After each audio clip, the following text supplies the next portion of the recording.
بچوں کے لیے بعض دفعہ بڑی مشکل پڑتی ہے. قبض ایسی ہے جس کو پنجابی میں مائیں کہتی ہیں نا کلتا بہت ہے, ہوتا کچھ نہیں کلتا ہی کلتا ہے. یہاں کلنا کہتے ہیں, اس کو اردو میں کیا کہتے ہیں کلنے کو؟ مطلب بچہ بہت زور لگا رہا ہے اور سب کچھ تھک کے بیٹھ جاتا ہے لیکن پھر سٹولز باہر نہیں آتے. ایسے مریض کے لیے 2 دوائیں ہیں جو مفید ہیں. کون کون سی؟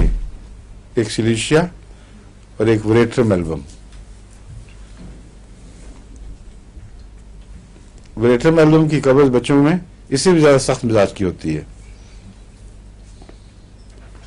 بعض دفعہ میں نے دیکھا, بعض یہاں بھی واقعہ ہوا ہے, بچوں کو قبض ٹھیک نہیں ہوئی عام دواؤں سے, سلیشیا سے, پھر وریٹرم یاد ہی وہ دی تو ٹھیک ہو گیا بالکل. عام طور پہ رات سونے سے پہلے 30 طاقت میں ایک خوراک دلاتا ہوں میں, اور بار بار ساتھ میں ریپیٹ کرنے کی ضرورت نہیں ہے. چند دن میں ہی پیٹ نرم ہو جاتا ہے اور طبیعت ٹھیک ہو جاتی ہے.